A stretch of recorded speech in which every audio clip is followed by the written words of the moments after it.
Welcome back. Well, what does the Republican Party need to do to get back on the right track and take the White House? Joe Scarborough is with us right now. He's the author of the new book, The Right Path, From Ike to Reagan. You sound surprised. How Republicans once mastered politics and can again. What are you doing I'm on the supposed to be on the other side of the street, right? You're supposed to be over there in that building So right here's now. the deal.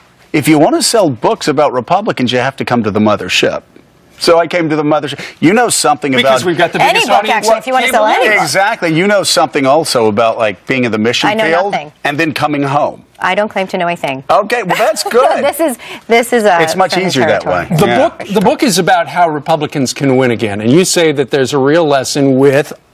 for instance, Reagan and Eisenhower. Yeah, Reagan and Eisenhower. How funny that Eisenhower's long been decried as this moderate establishment Republican.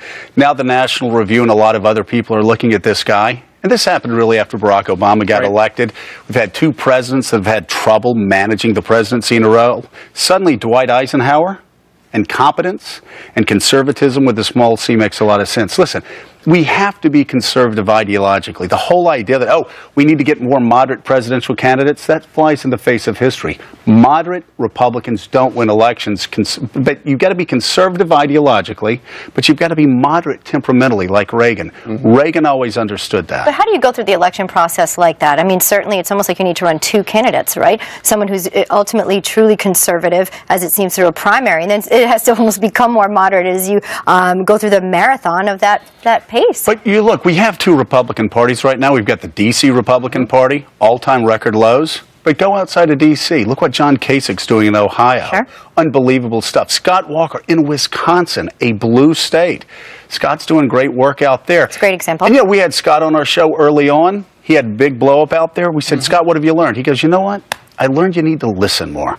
Sure. I believe in everything I did, but I should have gone out there. I should have talked to people more. I should have listened to people more.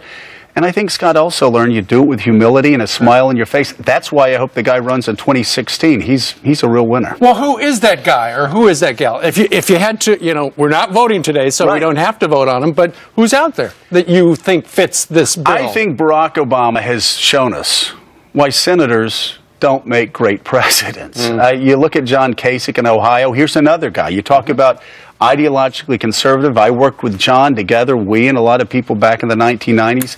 You know, we produced the first balanced budget in a generation. John's figured out how to win in the middle of America. He's very conservative, but he's talking about the poor. We can't leave the poor behind. Again, I talk about Scott Walker, Chris Christie, obviously in New Jersey. A lot of people are already saying, oh, Chris Christie's not sufficiently conservative. He's the first pro-life candidate to win statewide in New Jersey since 1973, since Roe v. Wade passed. And maybe Chris isn't the guy, maybe Scott's not the guy. But I think the key is you get people that have figured out how to win in tough territory. I'm from the Redneck Riviera in Northwest Florida.